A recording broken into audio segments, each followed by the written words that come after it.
नमस्ते गाइस, जय हिंद। कैसे हो आप लोग सब। सैटरडे बुक रिव्यू में आप लोग का स्वागत है। आज की बुक है don't tell the governor by Ravi Subramanian.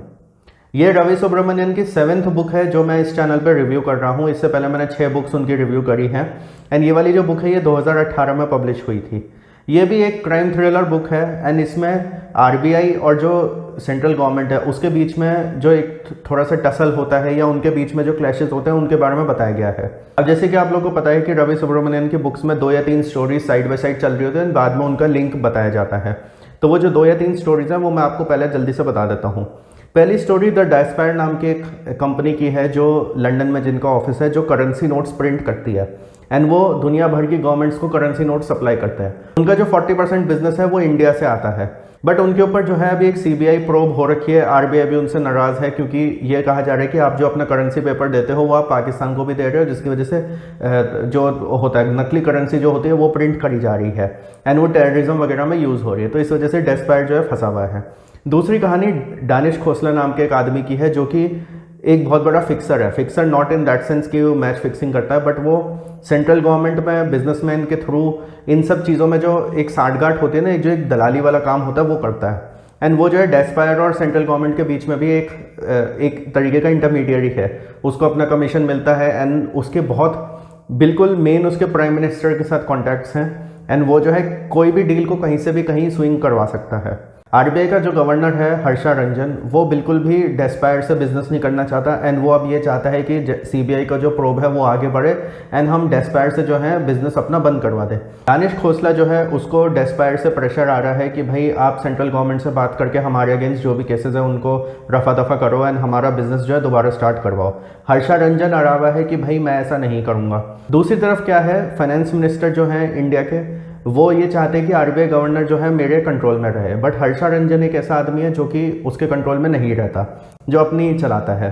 अब ये चीज़ जो है ना तो फाइनेंस मिनिस्टर को समझ में आती है ना पीएम को समझ में आती है एंड उनको एक ऐसा आदमी चाहिए जो कि उनकी बात माने, उनके हिसाब से चले। तीसरी जो स्टोरी है वो विक्की मल्होत्रा नाम के बिजनेसमैन की है जो कि लंदन में रहता है एंड एक ज्वेलरी बिजनेस चला रहा है, बट उसके ज्वेलरी बिजनेस में कुछ लॉसेस होते हैं जिसकी वजह से उसका जो बोर्ड है उसको कहता है कि आप क्वाइटली जो है रिज़ाइन कर दो, तो वो रिज़ाइन कर देता है। वहीं दूसरी तरफ पल्लवी सोनी नाम की एक इंडियन एक्ट्रेस है जो कि लंदन में जैसे बिग बॉस होता है वैसे ही एक वहाँ पे टेलीविज़न शो होता है, रियलिटी शो होता है, वहाँ पे पार्टिसिपेट कर रही है एंड वो फाइनल उसका जीत जाती है एंड उसको जो अवार्ड मिलता है, जो ट्रॉफी मिलती है वो विक्की मल्होत्रा देता है। ये देने के बाद जो है विक्की मल्होत्रा उसको डिनर के लिए पूछता है। यहाँ पे विक्की मल्होत्रा का भी तलाक हो रहा होता है एंड दोनों आपस में घुल मिल जाते हैं, दोनों आपस में शादी कर लेते हैं। विक्की मल्होत्रा फिर सोचता है कि अब हमें मुंबई जाना चाहिए एंड पल्लवी को जो नई फेम मिली है उसको यूटिलाइज करना चाहिए एंड मेरे को कोई नया बिजनेस स्टार्ट करना चाहिए। चौथी कहानी इसमें आदित्य केसवन नाम के एक आदमी की है जो कि न्यूयॉर्क में रहता है। वो एक बहुत सक्सेसफुल प्रोफेसर है, बहुत सक्सेसफुल एक ऑथर भी है, बट उसके साथ प्रॉब्लम क्या है, उसकी पर्सनल लाइफ हिली भी है। उसकी वाइफ ने उसको तलाक दे दिया है एंड उसका जो नेचर है वो थोड़ा सा वुमेनाइजर वाला है। वो जो है अपनी स्टूडेंट के साथ ही फिजिकल रिलेशन कर रहा था जब उसकी वाइफ ने उसको पकड़ लिया था। उसकी वाइफ ने उसको कहा था कि ये अगर मैंने चीज़ पब्लिक कर दी तो तुम्हारा करियर पूरा बर्बाद हो जाएगा, इंस्टेड जो हमारा मेंशन है न्यूयॉर्क में वो मेरे नाम पे करो एंड मेरे से और हमारी जो बेटी है उससे तुम्हारा कोई लेना देना नहीं होगा। आदित्य के पास और कोई चॉइस नहीं होती, वो ये बात मान के शिफ्ट हो जाता है, बट वो उसका जो करियर है वो अच्छा चल रहा होता है। एक दिन अचानक से उसके पास कॉल आती है इंडियन प्राइम मिनिस्टर के ऑफिस से कि भाई हम आपको कांटेक्ट करने की कोशिश कर रहे हो। उसको लगता है कोई प्रैंक कॉल है, छोड़ो मैं ध्यान नहीं देता हूँ। कुछ दिन बाद जब वो कॉलेज जाता है तो वो देखता है कि इंडिया से 2 लोग आए हुए हैं एंड वो कहते हैं कि आपको हमारे साथ मुंबई चलना होगा बिकॉज इंडियन प्राइम मिनिस्टर आपसे मिलना चाहते हैं। अब उसको पहले तो समझ में नहीं आता, बट ये है कि भाई इंडियन प्राइम मिनिस्टर ने बुलाया तो उसको लगता है कि कोई अच्छी अपॉर्चुनिटी होगी। अब आदित्य केसवन जो है उससे अगले दिन ही ब्रिटिश एयरवेज की एक फ्लाइट से न्यूयॉर्क से मुंबई जा रहा होता है। तो उसका जो प्लान होता है वो ये होता है कि न्यूयॉर्क से लंदन एंड लंदन से वो लंदन मुंबई वाली फ्लाइट में जो है कनेक्ट करेगा। अब जब वो फ्लाइट में होता है तो वो फ्लाइट में विक्की मल्होत्रा से टकरा जाता है क्योंकि विक्की मल्होत्रा पल्लवी सोनी उसी फ्लाइट से मुंबई जा रहे होते हैं। तो उसका विक्की मल्होत्रा से और फिर पल्लवी से भी इंट्रोडक्शन होता है एंड वो उसको इनवाइट करते हैं कि आईपीएल में ये पार्टिसिपेट करेगी पल्लवी एंड ऑल दैट, तो आप आओ एंड उनकी सॉर्ट ऑफ आप कह सकते हो दोस्ती टाइप की हो जाती है। इस बीच में होता क्या है कि जब आदित्य केसवन पीएम से मिलता है तो पीएम को भी लगता है कि हाँ ये आदमी ऐसा है जो मतलब जो हर्षा रंजन है उसको रिप्लेस कर सकता है। तो वो आदित्य केसवन को कह देते हैं कि तुम न्यूयॉर्क जाओ, अपना रेजिग्नेशन दो एंड यहाँ as an RBI governor join कर लो। जब वो as an RBI governor join करता है तो जो गवर्नमेंट है वो ये सोचती है कि तो अपना ही आदमी है, इससे अपने हिसाब से काम करवाओ। कुछ चीज़ें उसको अच्छी नहीं लगती, वो कोशिश करता है प्रोटेस्ट करने की, बट उसकी कोई सुनता नहीं है। पल्लवी और उसका मिलना जुलना ज़्यादा हो जाता है, दोनों में आपस में अफेयर हो जाता है। हालांकि Pallavi is married to Vicky, but अब विक्की को ये सब चीज़ें नहीं पता होती है, बट विक्की को इतना पता होता है कि भाई थोड़ी बहुत नज़दीकियाँ हो रही हैं एंड ऑल दैट, बट वो इतना माइंड नहीं करता। वो ये सोचता है कि मेरे को भी अपना बिजनेस चलाना है, सब कुछ है, आरबीआई गवर्नर से जो कॉन्टैक्ट से काम आएंगे, एंड वो काम भी आते हैं। कुछ कुछ ऐसे वो लोग काम करते हैं, बिजनेसेस करते हैं, जिससे उनको फ़ायदा भी होता है। आरबीआई गवर्नर का और पल्लवी का अफेयर चल रहा है, सब कुछ है। इस बीच में बहुत सारी प्रॉब्लम्स आनी स्टार्ट हो जाती हैं।